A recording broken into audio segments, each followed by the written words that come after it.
এই জেলে গিয়া তার মেয়েরে বললেন, মা গো,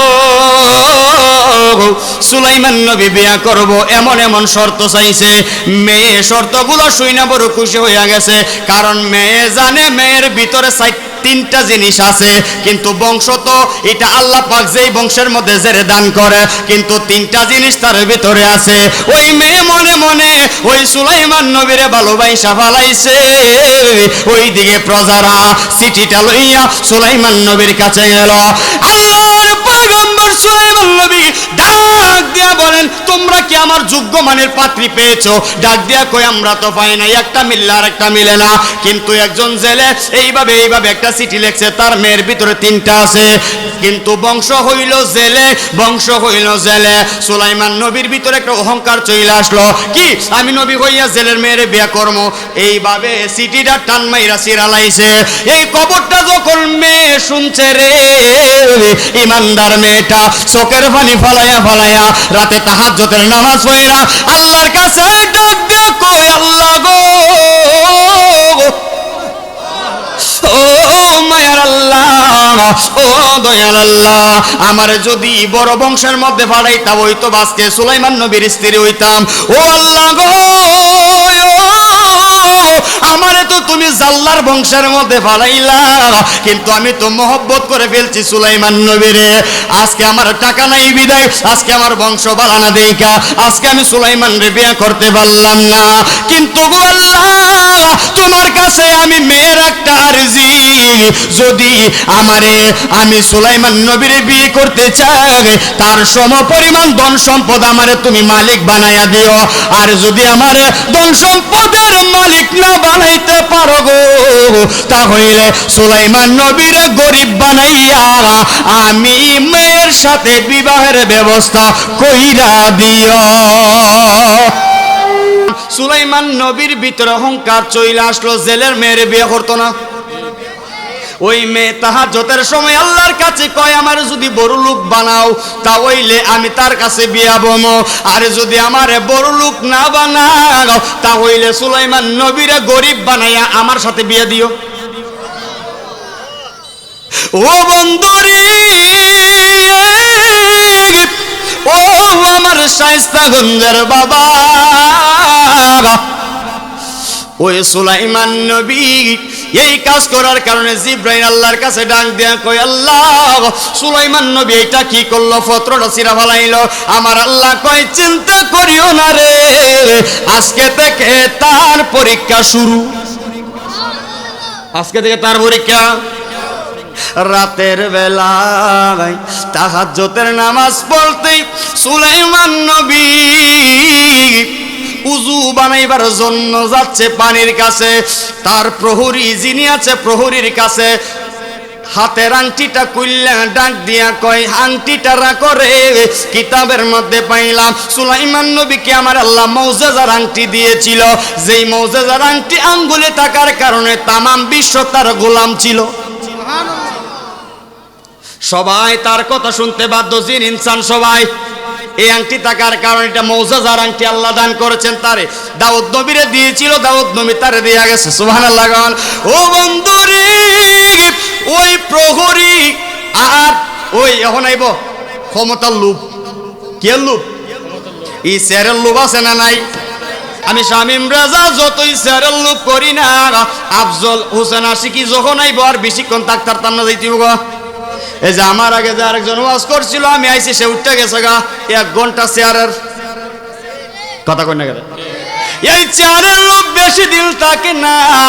এই জিন জাতির মধ্যে কিছু খারাপ জিন ছিল, সুলাইমান নবীর সরাইয়া চেয়ার থেকে নিজের রাজত্ব চালাইবার লাগি অনেক দিন ধরে চেষ্টা করে, কিন্তু আংটিটা তার হাতে থাকার কারণে পারে না। শুধু সুযোগ খুঁজে, শুধু সুযোগ খুঁজে। প্রহরীর হাতে যখন সুলাইমান নবী আংটি দিয়া গেছে, শয়তান জিনটা সুলাইমান নবীর রূপ ধারণ করছে। আরে সুলাইমান নবীর রূপ ধারণ কইরা ওই শয়তান জিনটা প্রহরীর কাছে যাইয়া কয়, আংটি দে। আপনি অত তাড়াতাড়ি উজু করে আইসুন না, আমি শুনছি এই দেশে নাকি কিছু খারাপ জিন বাইরিছে, তারা আমার রূপ দইরা মানে আমার ক্ষতি করার চেষ্টা করতেছে। দরকার নাই, আমি আংটি লই উজু করবো, আমার আংটিটা দিলা। প্রহরী তো ভাবছে চেহারাও সুলাইমান নবীর মতোই, দেলাইছে আংটি। শেষ নি সব আংটি দিয়া দিছে।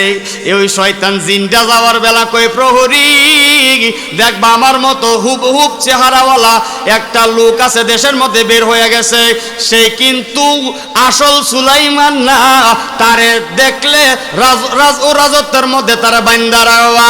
ওই শয়তান জিনটা সুলাইমান নবীর রূপ ধারণ কইরা আংটি লইয়া সিংহাসনের মধ্যে যাইয়া বইসা যায়। সিংহাসনে সবাই তাৎক্ষণিক ডাকাইলেন, ডাকাইয়া এই কথাগুলো বললেন যে আমার রূপ ধারণ করার লোক আছে।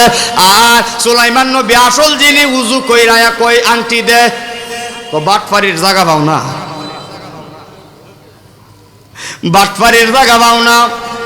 এই যে আমদান নবী কইছে যে উনার রূপ ধারণ করিয়া উনারে ক্ষতি করার চেষ্টা করতেছে, কথা তো সত্য।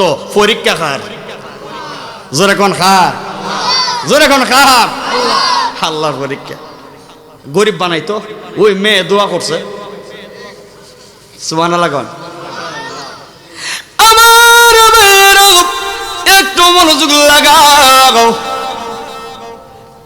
আসল সুলাইমান নবীরে দুলাই দিছে প্রহরী দইরা 4-5 জনে বাইন্দা, কঠিন দুলাই দিয়া সাগরের পারে নিয়া ফালাইয়া বাইন্দা রাইখাইছে।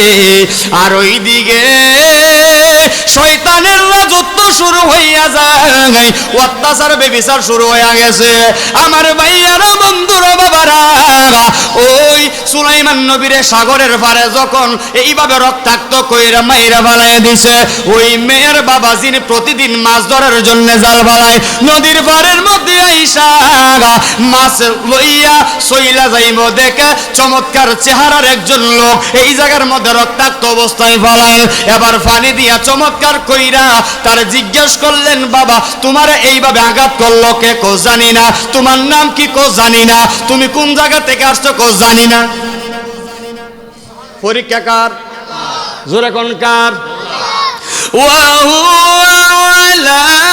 বিকুল্লি শাইইন আলীম।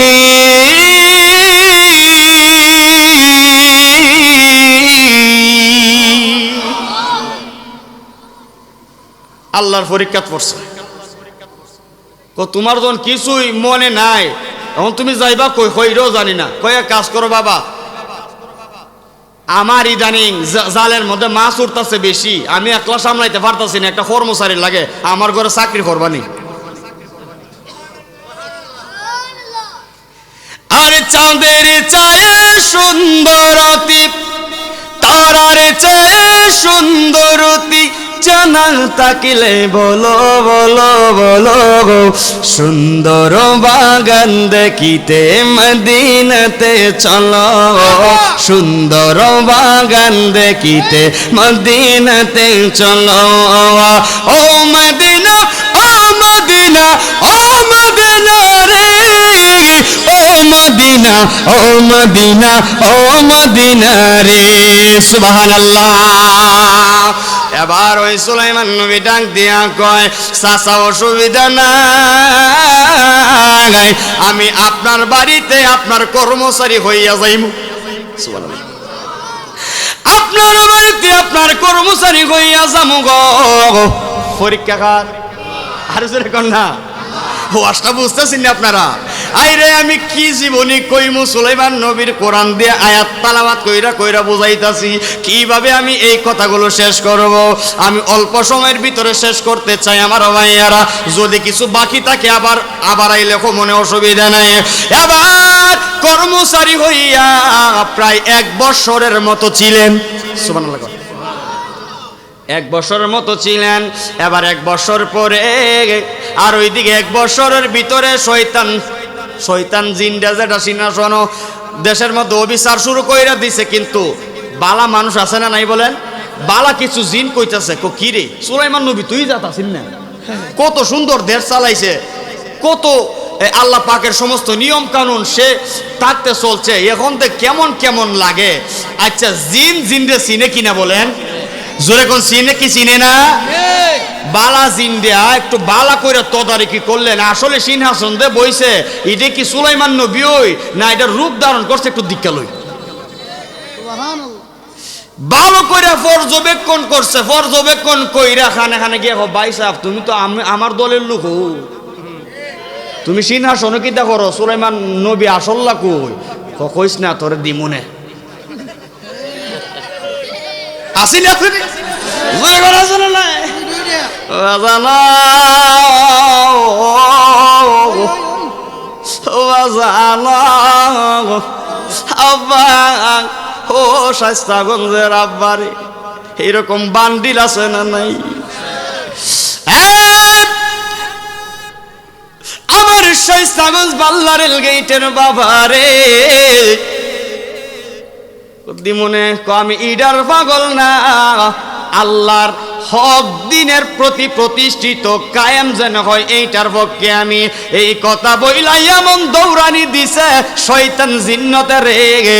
এবার শয়তান জিন্নত নদীর উপর দিয়া এইভাবে উড়তে শুরু করলো, ফারসা ফারসি লাগিয়া হাতের আংটিটা নদীর মধ্যে পইরা যায়, পইরা গেছে। আর সাগরের বড় মাছটা আংটিটা খায়া লাইছে। সুবহানাল্লাহ।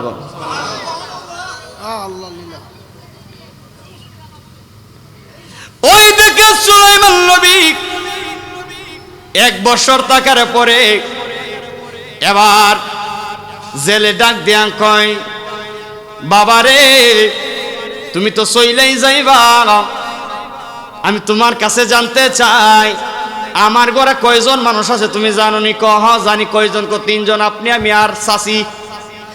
না না না আমরা 4 জন, আমার একটা মেয়ে আছে। 1 বছর ভিতরে তো দেখলাম না।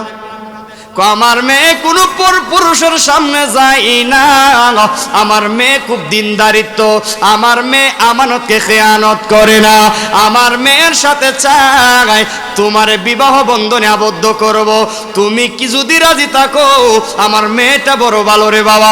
সুলাইমান নবী কই বিপদ তো পড়ছি, বিয়ার লাগিও নে বিয়া কইরইলে। সুবহানাল্লাহ। है सबसे गुंबद वाले मंजूर खुदा মারহাবা কোন আরো জোরে কোন মারহাবা। বিয়া তো করুনি লাগবো, তো বিয়া কইরই লাই। সুলাইমান পয়গম্বর বিয়া করলেন। আর শ্বশুর, এখন তো শ্বশুর হইছে, আগে আছেন চাচা, ওখানে শিখিতা শ্বশুর। এবার শ্বশুরের ডাক দিয়া কয় বাবা রে ও বাবা চলো আজকে বিয়ার প্রথম দিন তোমার, আজকে আমাদের রিজিকে কি আছে একটু পরীক্ষা কইরা লয়, চলো আজকে জামাই শ্বশুর মিল্লা আমরা নদীর মধ্যে যাইয়া মাছ মারবো রে। আজকে মাছ মাইরা যা রান্নাবাটি করবো আজকে প্রথম খানাটা আমরা খাইব।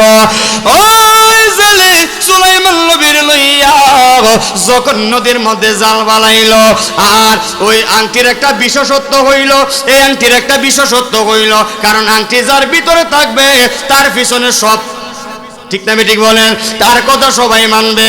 যখন থেকে আংটিটা ওই মাছটা খাইছে তখন থেকে বড় মাছটা যেই দিকে যায় তার পিছনে পিছনে নদীর সব মাছ যায়। সুবহানাল্লাহ। আর জাগা বুঝা ওই জেলে চাচা জাল মারছে, জেলে যখন মারছে জাল মারছে বড় মাছটা সহ শত শত মাছ জালের মধ্যে আটকায়া যায়। জবান খুলে খুলে বলেন সুবহানাল্লাহ। আল্লাহু আল্লাহ আল্লাহু আল্লাহ আল্লাহু আল্লাহ জোরে আল্লাহু আল্লাহ আল্লাহু আল্লাহ আল্লাহু হাজিরি আল্লাহু নাজিরি আল্লাহু হাজিরি আল্লাহু নাজিরি আল্লাহু রহমান আল্লাহু রহিম আল্লাহু রহমান আল্লাহু রহিম আল্লাহু খালিক আল্লাহু মালিক আল্লাহু খালিক আল্লাহু মালিক আল্লাহু জালিল আল্লাহু জাবার আল্লাহু আল্লাহ আল্লাহ আল্লাহ আল্লাহ আল্লাহ আল্লাহ লা ইলাহা ইল্লাল্লাহ মুহাম্মাদুর রাসূলুল্লাহ সাল্লাল্লাহু আলাইহি ওয়াসাল্লাম। জোরে বলি মারহাবা। বড় মাছ সহ সব মাছ, মানে অধিকাংশ মাছ জাল আটকে গেছে, টান না তুলতাম না, জামাই টান দো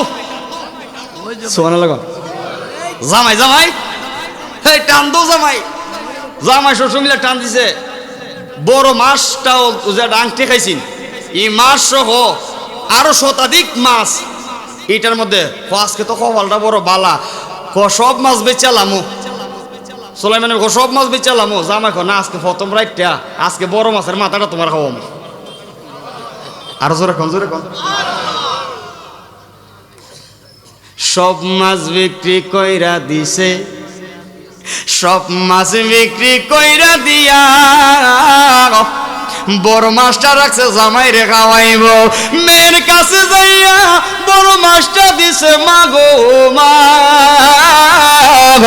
তোমার নিজের হাতে আজকে তোমার জামাই রে বড় মাছের মাথাটা রান্না কইরা খাওয়াইবা। মেয়ে যখন মাছটা কাটতে যাই যাই যাই দেখে পেটের ভিতরে চমৎকার একটা আংটি দেখা যায়।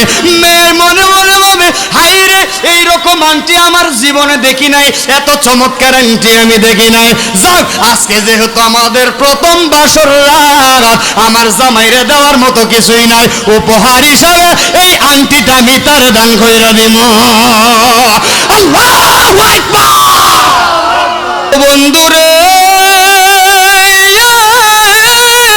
ও আমার শায়েস্তাগঞ্জের বাবারা, আমার আল্লাহ সুলাইমান পয়গম্বরকে হুকুম করলেন, আদেশ করলেন, সুলাইমান রে তোমারে আমি আল্লাহ যেহেতু রাজত্ব দান করলাম, প্রশাসন দান করলাম, এবার তোমার দলবল লইয়া, তোমার দলবল লইয়া তুমি দেশের জন্য সফরের জন্য বের হয়ে যাও। সফর করার উদ্দেশ্যে তুমি বের হয়ে যাও। দেখবেন আমাদের শায়েস্তাগঞ্জের যদি কোনো এমপি, যদি কোনো মেম্বার সাহেব, যদি কোনো চেয়ারম্যান সাহেব যখন নির্বাচিত হয়, দেখবেন ফুলের মালা বিকালের মধ্যে গলার মধ্যে লাগাইয়া বাজার একটা চক্কর লাগায়। কথা বুঝেননি আমার? চক্কর লাগায় না? ফুলের মালা আবার টাকার মালা গলার মধ্যে দিয়া ওই মেম্বার সব গ্রামের মধ্যে চক্কর লাগায়, এলাকার মানুষের একটা চক্কর লাগায়। কেন? সেই ফাঁস করেছেন, সে দায়িত্ব পেয়েছেন, যেই কারণে মানুষ নির্বাচিত হয়েছে। নির্বাচিত হওয়ার কারণে ফুলের মালা দিয়ে একটা সফর দেয়, গ্রামে গ্রামে একটা গড়তে দেয়। আমার আল্লাহ ডাক দিয়া কয়, সুলাইমান রে ও সুলাইমান, আমি আল্লাহ তোমার শুধু বাংলাদেশের জন্য নয়, গোটা পৃথিবীর রাজত্ব বাদশা বানিয়ে দিলাম। তুমি একটা পৃথিবী চক্কর দিয়ে আসো। সুবহানাল্লাহ। পৃথিবী চক্কর দাও, পৃথিবী চক্কর লাগাও। আমার সুলাইমান ডাক দিয়া কই, ওগো মায়ার আল্লাহ, জিনের তো অভাব নাই, মানুষের তো অভাব নাই, ফাকির তো অভাব নাই, তাহলে আমার যে তক্তে সুলাইমানি আপনি দান করেছেন, আমার যে তক্তে সুলাইমানি আপনি দান করেছেন, এইটার ভিতরে তো বেশি মানুষ নিবে না, 3000-এর মতো মানুষ নিবে। এখন আমি কাকে তুলবো এইটার ভিতরে? আমার আল্লাহ সিদ্ধান্ত দিয়া দিলেন, সুলাইমান ও সুলাইমান, 1000 মানুষের দল, 1000 জিনের দল আর 1000 পাখির দল লইয়া তুমি দেশের মধ্যে সফরের মধ্যে বের হয়ে যাও। জবান খুলে বলেন না সুবহানাল্লাহ। 3 দল থেকে কয় হাজার? জোরে কোন কয় হাজার? 3000 প্রশাসন লইয়া আল্লাহর পয়গম্বর সুলাইমান নবী এবার আসমানে উড়তে শুরু করলেন। সুবহানাল্লাহ। কোন ওই সময় কি প্লেন ছিল? ওই সময় কি রকেট ছিল? আরে বিজ্ঞানীদের বিজ্ঞানী আমগণ বিজি, বলো বিজ্ঞানীদের বিজ্ঞানী আমার যুবক ভাইরা ও শায়েস্তাগঞ্জের বাবা, কথা না বুঝলে আমারে বারবার প্রশ্ন করবেন, হুজুর বুঝি নাই, আমি বুঝাইয়া যামু, বুঝাইবার জন্য আসলাম। এবার সুলাইমান পয়গম্বর ওই 3000 প্রশাসন লইয়া এমন একটা দেশের মধ্যে ল্যান্ড করলেন। ল্যান্ড তো বুঝেন, এমন একটা দেশের মধ্যে ল্যান্ড করলেন যেই দেশের মধ্যে মানুষ বসবাস করে না। বলবেন হুজুর ওই দেশের মধ্যে আবার কে বসবাস করে? ওই দেশের মধ্যে বসবাস করে শুধু পিপিলিকা। জবান খুলে বলেন না সুবহানাল্লাহ। আল্লাহুম্মা সাল্লি আলা মারহাবা মুহাম্মাদ নাবিয়ানা জুরশাম মাওলানা মুহাম্মাদ নাবিয়ানা জুরশাম মাওলানা মুহাম্মাদ আল্লাহুম্মা সাল্লি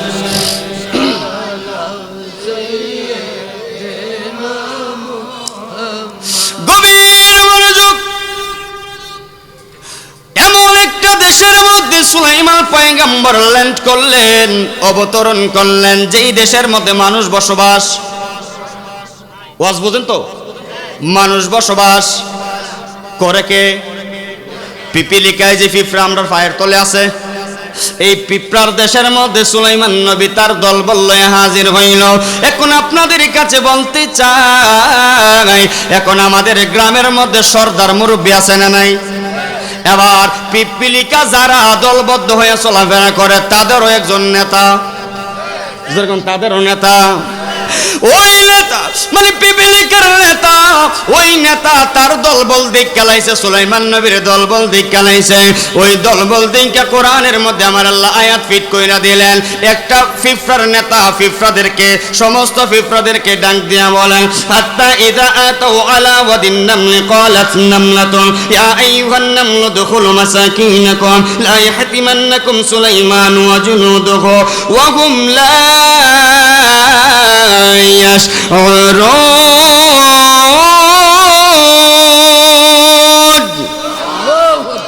ওই পিপিলিকার সর্দার ডাক দিয়ে কয়, হাত্তা ইযা আতাউ আলা ওয়াদিন নামলি قالت نملة يا أيها النمل ادخلوا مساكنكم সুবহানাল্লাহ। কোন পিঁপড়ার সর্দার ডাক দিয়া কয়, ও আমার পিঁপড়ারা, যার যার উদখুলু, তোমরা তাড়াতাড়ি গর্তের মধ্যে প্রবেশ করো। এক পিঁপড়ার ডাক দিয়া কয়, নেতার কি হইল? কিসের কারণে আমরা গর্তের মধ্যে প্রবেশ করব? নেতা ডাক দিয়া বলেন, সুলাইমান জুনুদুহু ওয়া হুম লা ইয়াশউরুন, আমি দেখতে পাইলাম সুলাইমান তার দলবল লইয়া আমরার দেশে অবতরণ করলো, আমাদের দিকে আসতেছে। এই পিঁপড়ার দল ওই সুলাইমান পয়গম্বর যদি তার দলবল লইয়া আমরা ছোট্ট পিঁপড়ার উপর দিয়া হাইটা যায়, আমরা পিঁপড়ার তো জানটা শুধু তা হইলে পায়ের তলে পড়লে আমরা তো পিসপিসিত হয়ে যাইব, আমরা তো মারা যাইব। যেই কারণে রে আমি তোমাদের নেতা হইয়া যদি আমার নেতা মানো, সুবহানাল্লাহ বলেন। এই শাইস্তাগঞ্জের মানুষ নেতা কারে কই দেখো, বিপদে ফালাইয়া দলের মানুষে বিপদে ফালাইয়া, নেতা যদি ফালাইয়া যায় ওই নেতা টাকার চাইতে না টাকাই ভালো, ঠিক না বেটি? আরে বিপদে যে পাশে থাকে না তারে আমরা নেতা মানতে পারি না, আর যেই মানুষের সুখে দুঃখে গরিবের পাশে দাঁড়ায় এইটাই হইল আসল নেতা। হাত তুলে বলেন ঠিক না বেঠে? আমার ভাইয়েরা, ওই পিঁপড়া থেকে আমাদের শিক্ষার দরকার নেতাদেরকে। পিঁপড়া ডাক দিয়া কয়, আমি তো ইচ্ছা করলে নিজেই ঢুকতে পারতাম, কিন্তু তোমরা তো আমার অনুসারী, তোমরা তো আমার দল, যেই কারণে আমি তোমাদেরকে আগে হুকুম করলাম তোমরা ঢুকো, তারপরে আমি ঢুকবো। সাথে সাথে সমস্ত পিঁপড়া যার যার গর্তের মধ্যে ঢুইকা গেল।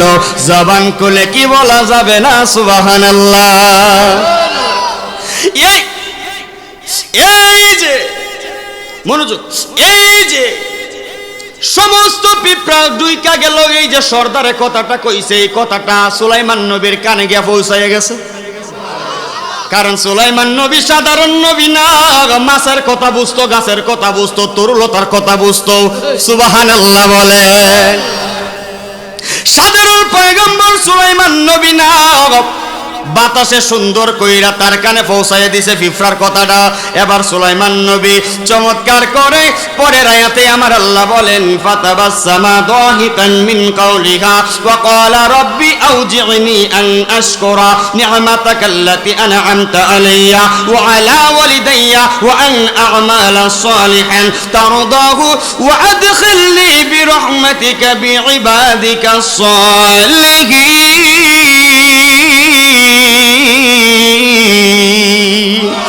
ফাতাবাসসামা দাহিকান, ওই যে ফাতাবাসসামা মানে মুস্কি হাসি মারলেন। ফিফরা যে কথাটা কইছে তাড়াতাড়ি ডুব, এই কথাটা সুলাইমান নবীর কাছে ভালো লেগে গেছে গা। ওই মুস্কি হাসি মারলেন, মুস্কি হাসি মাইরা আল্লাহর কাছে বিরহমাতিকা, আল্লাহর কাছে দয়া চাইলেন, রহমত চাইলেন। আল্লাহ, একটা ফিফরার ভিতরে এত জ্ঞান আপনি দিয়ে দিয়েছেন যেটা আমরা মানুষের ভিতরে নাই। ঠিক না ঠিক বলেন? আমার যুবক ভাইরা একটু মনোযোগ লাগাই, আল্লাহ আমার আল্লাহ কেমন করে সাজাইয়া দিলেন। আমার আল্লাহ ডাক দিয়া বলেন, তোমরা কোরআনের আমল করো রে, কারণ কোরআন হইল আমি আল্লাহর, কোরআনের সব কথা হইল আমি আল্লাহর। তোমরা যদি কোরআন তেলাওয়াত করো, তোমরা শুধু কোরআন তেলাওয়াত করলা না, তোমরা যেন স্বয়ং আমি আল্লাহ পাকের সাথে কথা বললা।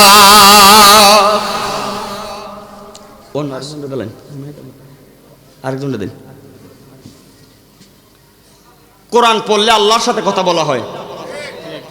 তাহলে আমরা অনেকে আছি এখানে কোরআন তেলাওয়াত করতে জানি না, ওই রকম সুযোগ পাই নাই ছোট থাকতে। কিন্তু কোরআন তেলাওয়াত শুনলে আমরা বৈশা থাকি, ভালো লাগে। যেই কারণে একজন ছেলেকে আলেম বানান, একজন ছেলেকে কোরআনের হাফেজ বানান।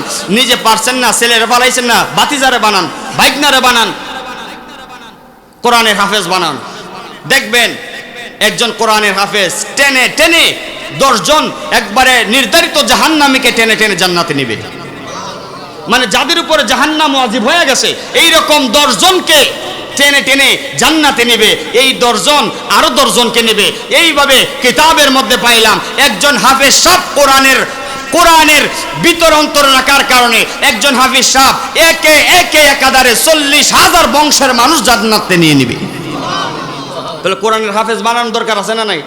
যেরকম আছে না নাই? কষ্ট হইব, কষ্ট হবে। কেন? আলেমদের কষ্ট আছে। ইমামতি করব মাত্র 5,000, 7,000, 10,000 টাকার বেতন, কষ্ট হইব। বছর একবার তারাবি পড়াইব, পাইলে 20-50,000 টাকা পাইব, কষ্ট হবে। বিভিন্ন মানুষের কথা শুনবে, কষ্ট হবে। কিন্তু দুনিয়ার কষ্ট, আখিরাতের সুখ। যেরকম ঠিক না বেটি? আমার যুবক ভাইরা, ও মুরব্বী বাবারা, সুলাইমান নবী ডাক দেয়া কই, তা হইলে আমরা আর সামনে যাইতাম না, এবার চলো আমার তক্তার মধ্যে উঠে যাই, আমরা অন্য জায়গার মধ্যে চলে যাইব। জবান খুলে মহব্বতে বলেন সুবহানাল্লাহ। অন্য জায়গার মধ্যে চলে যাব। মানুষের 1000, জিন হইল 1000, জোরে কোন কয় হাজার? 2000। পাখি হইল 1000, কয় হাজার হইল? 3000। এখন মানুষও উঠলো, জিনও উঠলো, কিন্তু পাখি 1000-এর মধ্যে 999টা উঠলো। জোরে কোন বাকি আছে কয়টা? ওই সুলাইমান নবী ডাক দিয়ে বলেন, মালি আলা আলার আরল হুদহুদা আম কানা মিনাল গায়িবিন।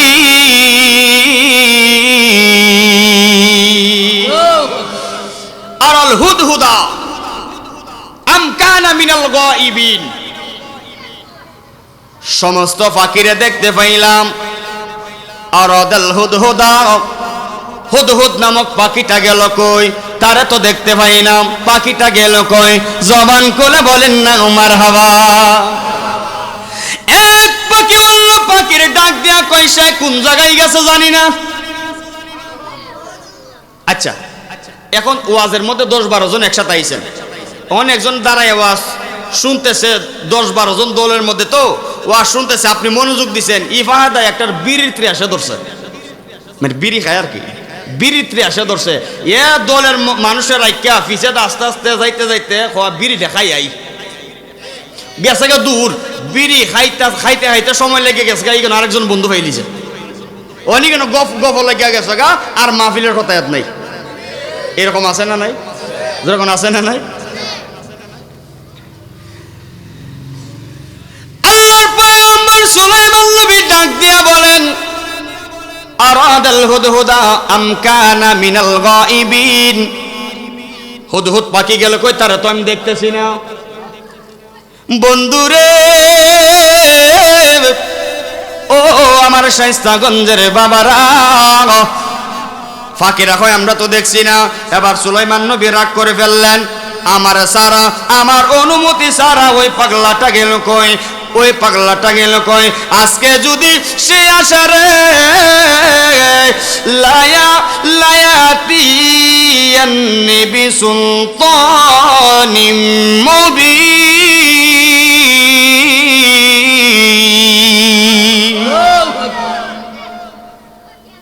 আজকে আসক, তারা শাস্তি দেবো, তারা সবাই করে ফেলবো। অনুমতি ছাড়া কোন জায়গার মধ্যে চলে গেল? আজকে যদি উপযুক্ত প্রমাণ না দিতে পারে, আজকে আমি ওই হুদহুদ পাখিরে ছাড়ব না। তারে আমি দুইটা পায়ের মধ্যে দইরা এইভাবে টান মেরে তারে হত্যা করে ফেলবো, যদি উপযুক্ত প্রমাণ না দিতে পারে। কিসের কারণে গেছে, কোন কারণে দল ত্যাগ করলো? জবান খুলে বলেন না মারহাবা। এই কথা বলতে বলতে, এই কথা বলতে বলতে হুদহুদ পাখিটা এসে হাজির হয়ে গেল। সুবহানাল্লাহ বলেন। এই কথা বলতে বলতে হুদহুদ পাখিটা দলের ভিতরে আইসা প্রবেশ করলো। সুলাইমান নবী ডাক দেয়া কই, দাঁড়াও, তুমি ভিতরে ঢুকবা না। কিসের কারণে? তুমি কোন জায়গার মধ্যে ছিলা? কিসের কারণে গেছিলা? উপযুক্ত প্রমাণ দাও। এবার ওই হুদহুদ পাখি ডাক দেয়া কয়, নবী গো, নবী গো, নবী গো, আল্লাহর পয়গম্বর, আমার প্রতি আপনি রাগ দেখায়েন না, রাগ দেখায়েন না। এই রাগে বেশিক্ষণ টিকতো না। আরে জোরে কোন সুবহানাল্লাহ। আরে ফাঁকি কয় কি? ফাঁকি কয় কি? রাগ বলে টিকতো না। কেন রাগ টিকতো না? কি কথা বুঝতেছেন? মনে আলোচনা বুঝতেছেন? পাখি ডাক দিয়া কয়, রাগ বেশিক্ষণ টিকতো না। কারণ কি? এমন একটা খবর লইয়া আমি আইছি নবী গো, যেই খবরটা আপনি নবী হইয়াও জানেন না। কই তাই নাকি? হ্যাঁ। তইলে তো উল্টা বিচার তুই আমার কর। এমন একটা বাবন বিচার আমি করতাম না, তুই করবে। ওই পাখি ডাক দিয়া কয়, পয়গম্বর বেয়াদবি মাফ করেন, আমি উড়তে উড়তে আকাশের মধ্যে অনেক দূরে চইলা গেলাম। ওই যে বিরিত্রে আসে ধরছে গেছে আস্তে আস্তে, আচ্ছা কথা কয় না। উড়তে উড়তে আমি অনেক উপরে উইটা গেলাম নবী গো। আমি উড়তে উড়তে অনেক উপরে যাইয়া গিয়া আমার একটা জাত ভাই ফাইলাইছি, মানে সেরাটনের সামনে গিয়া ফাইলাইছি আমার পুরান একটা বন্ধু। গফা লাগিয়া গেছি গে। পাখি ডাক দিয়া কই, নবী গো, আমার জাত ভাই, আমার মতো আর একটা হুদহুদ পাখি ওই আকাশের উপরে পাইলাম। তার সাথে কথা বলতে শুরু করলাম, আলাপচারিতা শুরু হয়ে গেল। আমি জিজ্ঞেস করলাম, কে রে ভাই, তুমি কোন দেশ থেকে আসলা? তুমি তো মনে হয় আমাদের রাজত্বের মানুষ, মনে হয় তুমি আমাদের সুলাইমান নবীর মানুষ। ডাক দিয়া কয়, না না না না না, আমি হুদহুদ পাখি তোমার জাতের না। দেখতে আমরা এক জাত, কিন্তু জাত আলাদা। জাত আবার আলাদা কেমনে? ডাক দিয়া কয়, আমি সুলাইমান নবীর অনুসারী না, আমি হইলাম সাবা নামক দেশে একজন রানী আছে, যার নাম রানী বিলকিস। আমি হইলাম রানী বিলকিসের অনুসারী। জবান খুলে বলেন না আল্লাহু আকবার। ওগোর পয়গম্বর, আমি এই কথা শুই না মাথা গরম হইয়া গেল। কি রে, সুলাইমান নবী সারা পৃথিবীর বাদশা, কিন্তু এমন একটা দেশ আছে যেই দেশের বাদশা সুলাইমান নবী না, যেই দেশের বাদশা রানী বিলকিস। ওগো নবী, নবী নবী নবী গো, ও গো আল্লাহর পয়গম্বর, আমি ওই দেশের মধ্যে গেলাম, আমি আমার জাত বাইরে কইলাম, তাহলে তোর দেশটার আমার একটু ঘুরাইয়া লইয়া, তোর দেশটা আমি একটু ঘুরতে চাই, আমার ওই দেশের মধ্যে ঘুরাইয়া লইয়া আমি তার সাথে বানা দইরা তার দেশের মধ্যে গেলাম, যাইয়া দেখতে পাইলাম আশ-শামস, সুবহানাল্লাহ, আমি দেখতে পাইলাম নবী গো তার দেশের মধ্যে নিয়ামতের অভাব নাই, ফলের গাছের অভাব নাই, আঙ্গুরের গাছ আছে, আঙ্গুরের ফলের গাছ আছে, আপেলের গাছ আছে, মালটার গাছ আছে, যত ধরনের যত রকমের আল্লাহ যত ধরনের ফল সৃষ্টি করছে এই সাবা নামক দেশের মধ্যে সমস্ত রহমত আমার আল্লাহ ডাইল্লা দিছে। কিন্তু অবাক হইলাম আশ-শামস, আল্লাহ তাদেরকে এত নিয়ামত দেওয়ার পরে গো নবী তারা আল্লাহর ইবাদত করে না, তারা সূর্যের পূজা করে। জবান খুলে বলা যাবে কি নাউজুবিল্লাহ। আল্লাহ এত নিয়ামত দেওয়ার পরেও তারা আল্লাহর ইবাদত করে না, তারা সূর্যের পূজা করে, সূর্যের ইবাদত করে। আমি এই জিনিসটা দেখে তো মাথা গরম হয়ে গেছে, এইটার কারণে খবরটা পৌঁছায় দেওয়ার জন্য তাড়াতাড়ি আইলাম। সুলাইমান নবী ডাক দিয়ে কই, বাজবার লাগি মিথ্যা কথা কস। সুবহানাল্লাহ। সুলাইমান পয়গম্বর ডাক দিয়ে বলে, পাগলা রে, তুমি কি বাঁচার জন্য মিথ্যা কথা বলো? না না না, আমি মিথ্যা কথা বলি না, আপনি যদি পারেন তাহলে যাচাই করতে পারেন।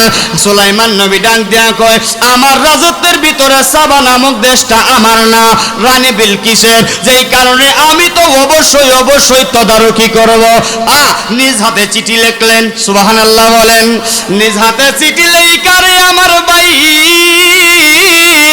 সুলাইমান পয়গম্বর এবার ওই পাখির টুটের মধ্যে দিয়া দিলেন, যা যা যা, এই সিটির মধ্যে আমি কিছু লেখা দিলাম, রানী বিলকিস যেই ঘরের মধ্যে ঘুমায় ওই ঘরের দরজার সামনে নিয়ে ফালাইয়া দিবি। এবং রানী বিলকিস কি সিদ্ধান্ত নেয়, কোন সিদ্ধান্ত নেয়, ওই সিদ্ধান্তটা তুই জানাইয়া, তুই জান্না আমার কাছে কথাটা পৌঁছাইয়া দিবি। জবান খুলে বলেন না সুবহানাল্লাহ।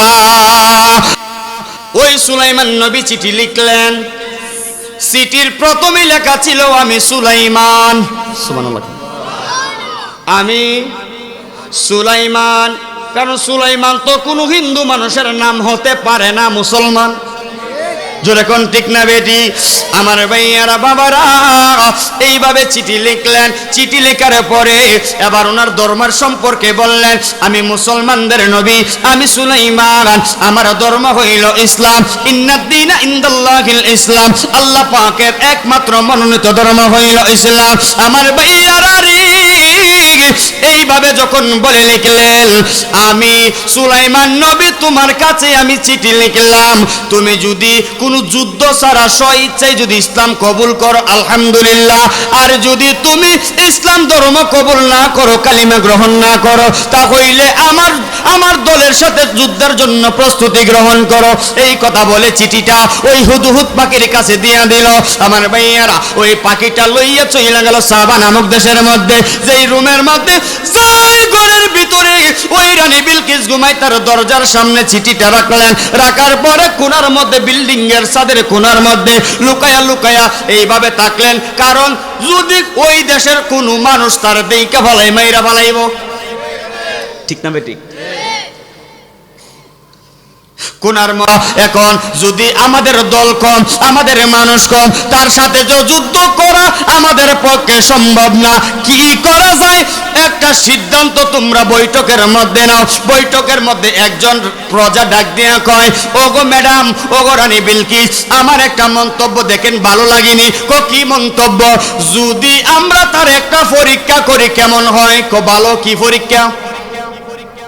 ডাক দেয়া কই, পরীক্ষা হইল আপনার পক্ষ থেকে কিছু স্বর্ণ আমাদেরকে আপনি দিবেন, আমরা উপহার হিসাবে ওই সুলাইমান নবীর দরবারের মধ্যে নিয়ে যাব। যদি স্বর্ণটা যদি রাইখা দেয় তাহলে প্রমাণ হইব লুবি নবী,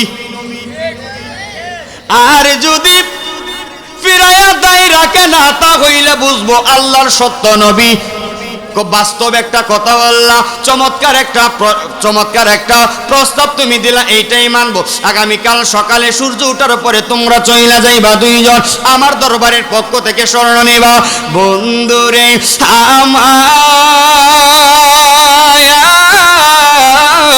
ও শাইস্তাগঞ্জের বাবারা, রানী বিলকিসের পক্ষ তাইকারে কিছু স্বর্ণ দুইজন লোক দিয়া সুলাইমান নবীর দরবারে পাঠাইবার জন্য প্রস্তুতি নিছে। আচ্ছা বলেন, সুলাইমান নবীর গোয়েন্দা আছে না নাই? আর জোরে কোন আছে না নাই? গোয়েন্দার নাম কি? হুদহুদ পাখি। গোয়েন্দার নাম কি? হুদহুদ পাখি। নামল শব্দ তো পিপিলিকা, বুঝা রেখেন। ওই গোয়েন্দার নাম হইল হুদহুদ পাখি।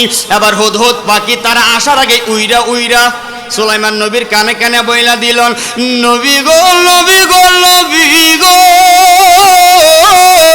ও আল্লাহর পয়গম্বর, এমন ঘটনা কালকে আইতাছে তারা স্বর্ণ লইয়া, যদি আপনি রাইকা দেন তা কইলে আপনি লুবি বলে সাব্যস্ত হবে, তারা ইসলাম কবুল করবে না, কালিমা পড়বে না, মুসলমান হবে না। এইভাবে যদি আপনি কবুল না করেন তারা সিদ্ধান্ত নিবে মুসলমান হওয়ার জন্য।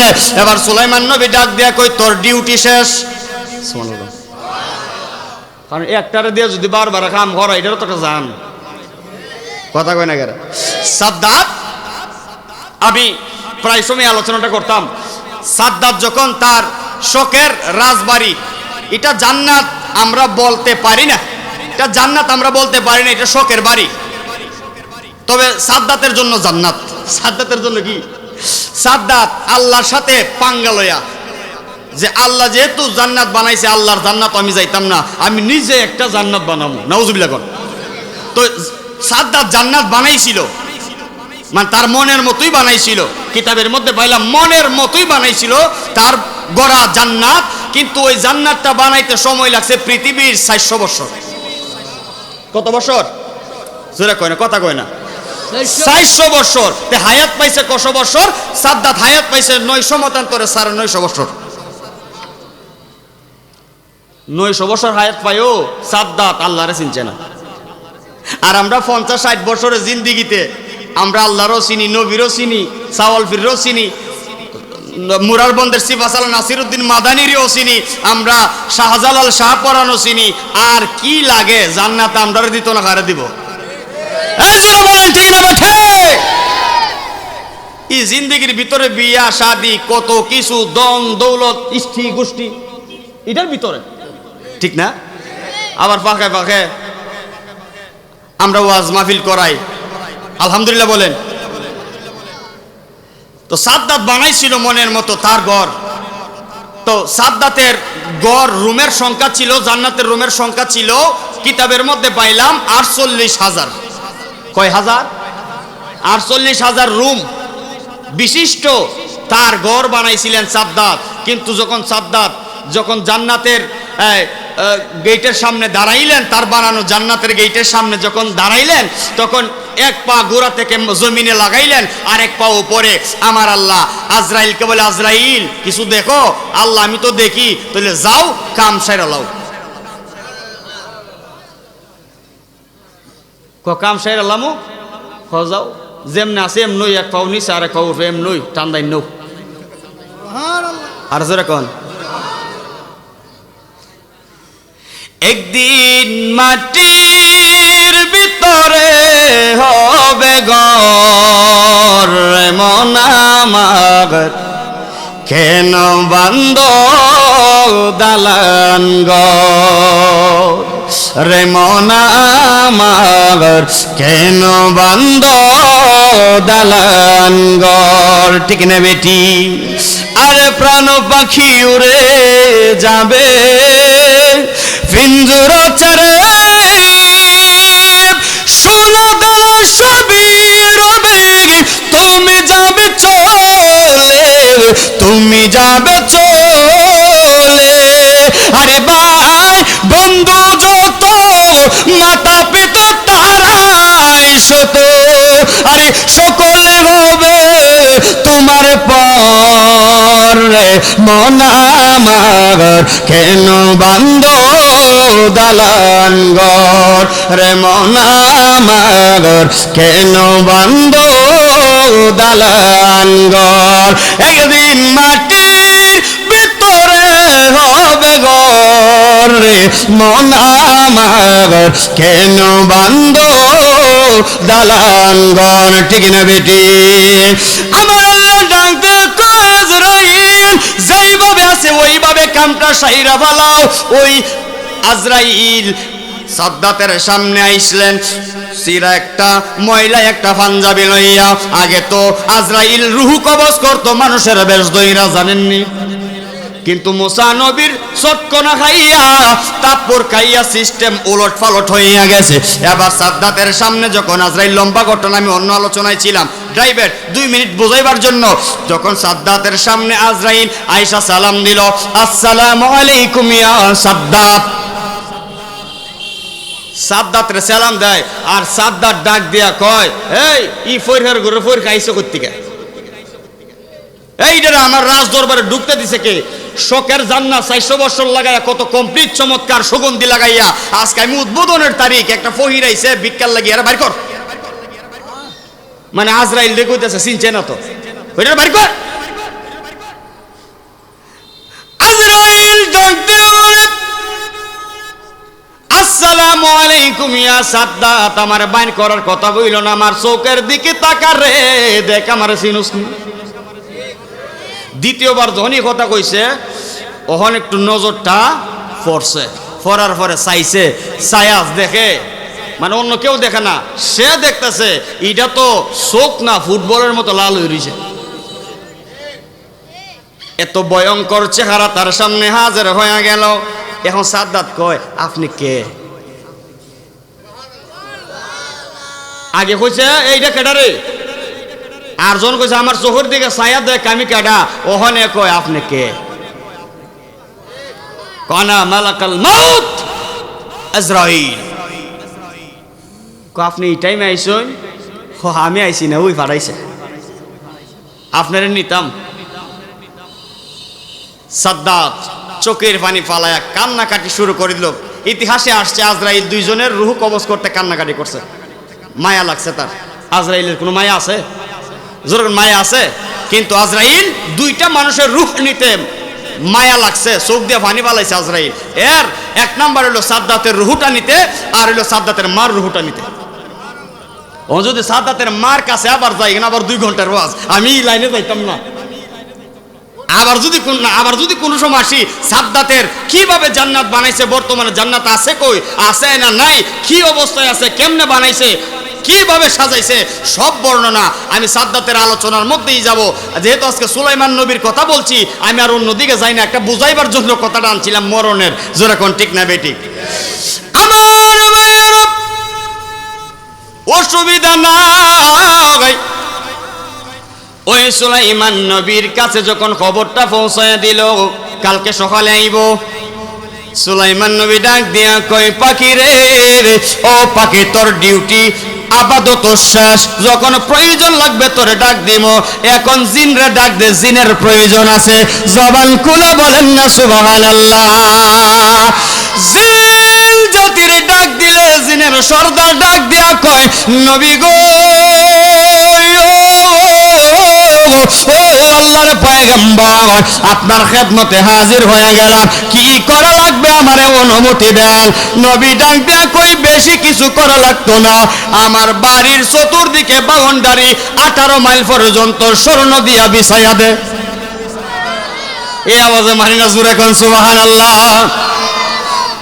ওই যে এটা কি মাটি না আমার বাড়ি থেকে 18 মাইল পর্যন্ত রে স্বর্ণ দিয়া রাস্তাঘাট বানায়া দেয় কইটা তো আমার বেশি সময়ের ব্যাপার না আমার আপনি হুকুম দিছেন হয়ে যাইব এবার আপনি গিয়া ঘুমান আরামে এইটার দায়িত্ব আমার হয়ে যাবে সুলাইমান নবী ডাক দেখে আরেকটা কথা আছে কি যে 18 মাইল করবা ঠিক আছে যেখানে আমার বাড়ির গেটটা হবে ওই গেট থেকে 2 কিলোমিটার পর্যন্ত গরুর গোবর দিয়ে আবর্জনা দিয়ে ভরাইয়া রাখবা ওইটা আবার কিতা কইডো খাস সুবহানাল্লাহ কোন খারাপ লাগতেছে আপনাদের কমু যেরকম আলোচনা করবো ভালো লাগতেছে, আমার তো পেটের বেদনা করতেছে। আইসা সাইরুই খাওয়া দাওয়া করলাম, খায়া তো আর 1 মিনিটও জিরাইছি না, ডাইরেক্ট আইছি। আলহামদুলিল্লাহ বলেন। একটু মনোযোগ লাগাও। 2 কিলোমিটার পর্যন্ত কি লাগাইব? গরুর গোবর। গন্ধ কম করে না বেশি করে? আর যদি সেনা 2-3 দিন তাহা কেমন লাগে? ডাক দিয়ে বলে গরুর গোবর সেনা দিয়া চমৎকার কইরা একবার কমপ্লিট ভাবে যেমনে বোঝা যায় 100 বছর এই জায়গার মধ্যে মনে হয় দোয়া হইছে না, এরকম দিবি। 2 কিলোমিটার। কয় কিলোমিটার? 2 কিলোমিটার। আবার লম্বা ঘটনা সংক্ষেপ করে দিলাম। ওই রানী বিলকিসের 2 জন কর্মচারী স্বর্ণ 2 হাতের মধ্যে লইয়া এবার গেইটার ভিতরে ঢুকবো রে, নাকের মধ্যে ধরছে। নাকের মধ্যে দললি কেন? কসাইয়া দেখ সামনে, এইটা নাকি নবীর বাড়ি, এইটা নাকি নবীর বাড়ি। এইরকম গরিব মানুষ আবার নবী হয় কেমনে? যার বাড়ির রাস্তাঘাট ঠিক নাই, গোবর আবর্জনা। যেমনই হোক আমাদের রানী যেহেতু ভাড়াইছে, আমাদের দায়িত্ব। আবার যদি ফিরাইয়া লইয়া যায় কইবা আমরা লুপ কইরা নিজে নিবার লাগি মনো আমরা এই কাজ করছি। আমাদের দায়িত্ব আমরা পালন করি। অনেক লম্বা তো দেখা যা আবর্জনা হলো তার হুদে এটা যায়।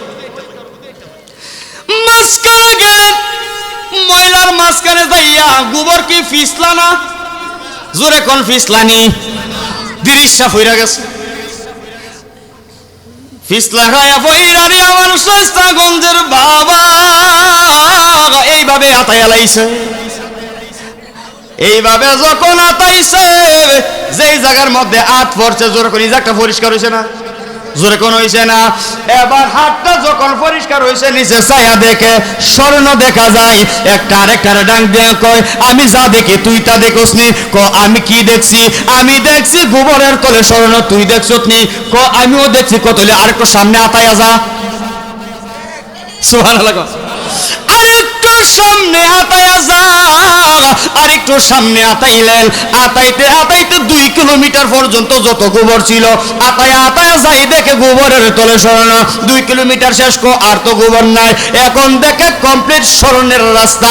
জবান খুলে বলেন সুবহান আল্লাহ। আল্লাহু আকবার। 2 কিলোমিটার শেষ হয়ে গেল, এখন দেখে কমপ্লিট রাস্তা। এবার একটা আরেকটার ডাক দিয়া কই ইজ্জত যদি বাঁচাইতে চাস ফিরা দরবার ল। কেন? আমরা যেই 2 টুকরা স্বর্ণ লিয়াইলাম, গোবরের তলে যেই স্বর্ণ দেখাইলাম, এই স্বর্ণ ওই তো শেষ হই না দেখা। আবার দেখ যত চোখ যাই তত স্বর্ণের রাস্তা। ইজ্জত আর থাকতো না রে বাগেলা। তাড়াতাড়ি ল, সম্মান বাঁচাইয়া আমাদের দেশে আমরা যাই। আল্লাহু আকবার বলে।